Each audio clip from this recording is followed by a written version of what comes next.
নতুন শিক্ষানীতিৰ আধাৰত প্ৰথমবাৰৰ বাবে অনুষ্ঠিত হ'ব হাইস্কুল শিক্ষান্ত পৰীক্ষা। পৰীক্ষাৰ সময়সূচী প্ৰকাশ। হাইস্কুল শিক্ষান্ত পৰীক্ষাৰ সময়সূচী প্ৰকাশ কৰা হৈছে অহা বৰ্ষত অৰ্থাৎ 2024 16 ফেব্ৰুৱাৰীৰ পৰা HSLC পৰীক্ষা অনুষ্ঠিত হ'ব।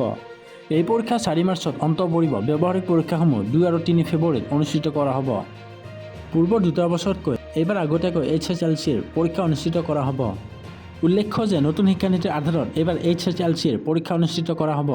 16 ফেব্ৰুৱাৰীত ইংৰাজী, 20 ফেব্ৰুৱাৰীত সমাজ বিজ্ঞান, 21 ফেব্ৰুৱাৰীত ঐচ্ছিক অসমীয়া, 23 ফেব্ৰুৱাৰীত এমাইল, 26 ফেব্ৰুৱাৰীত সাধাৰণ বিজ্ঞান, 29 ফেব্ৰুৱাৰীত সাধাৰণ গণিত, 2 মাৰ্চত ঐচ্ছিক হিন্দী পৰীক্ষা অনুষ্ঠিত কৰা হ'ব। 4 মাৰ্চত উচ্চ গণিত, ভূগোল, বুৰঞ্জী, সংস্কৃত, কম্পিউটাৰ বিজ্ঞান, বাণিজ্য, গৃহস্থ বিজ্ঞান, আৰবী, পাৰ্চী আৰু নেপালী বিষয়ত পৰীক্ষা হ'ব। 17 ফেব্ৰুৱাৰীত সংগীত, নৃত্য, উৎক্ৰাফ্ট, বেংগলী, মণিপুৰী আৰু সান্থালী বিষয়ৰ পৰীক্ষা হ'ব। নতুন শিক্ষানীতিৰ অধীনত বোৰ্ড এক্সামৰ পদ্ধতি সলনি হৈছে। পূৰ্বৰ দৰে বৰ্ণনামূলক প্ৰশ্নৰ উত্তৰৰ পৰীক্ষা নহ'ব। এইবাৰৰ পৰা অবজেক্টিভ আৰু ডেছক্ৰিপটিভ 2 ভাগত বিভক্ত হ'ব শিক্ষান্ত পৰীক্ষাসমূহ। ইয়াৰ উপৰি পৰীক্ষাৰ নম্বৰ দিয়া পদ্ধতিও পূৰ্বতকৈ বেলেগ হ'ব। ইয়াৰ অধীনত 6ষ্ঠ শ্ৰেণীৰ পৰা কোডিং ছিষ্টেম কাৰ্যকৰী কৰা হ'ব। স্কুলীয়া শিক্ষা 5+3+3+4 পদ্ধতি হ'ব। প্ৰথম 5 বছৰ প্ৰাথমিক, প্ৰথম আৰু দ্বিতীয় শ্ৰেণী অন্তৰ্ভুক্ত কৰা হৈছে।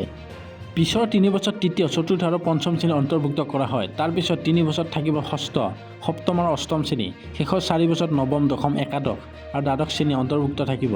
উচ্চতৰ মাধ্যমিকৰ 4 বছৰত শিক্ষাদান কলা, বাণিজ্য বা বিজ্ঞান বুলি বিভাজিত হৈ নাথাকিব। শিক্ষাৰ্থীৰ ইচ্ছা অনুযায়ী বিষয় গ্ৰহণ কৰিব পাৰিব। উল্লেখ্য যে পঞ্চম শ্ৰেণীলৈকে ভাৰতীয় ভাষাত শিক্ষাদান আৰু তাৰ পাছত পঞ্চম শ্ৰেণীৰ পৰা অষ্টম শ্ৰেণী ইংৰাজী ঐচ্ছিক বিষয় হিচাপে থাকিব।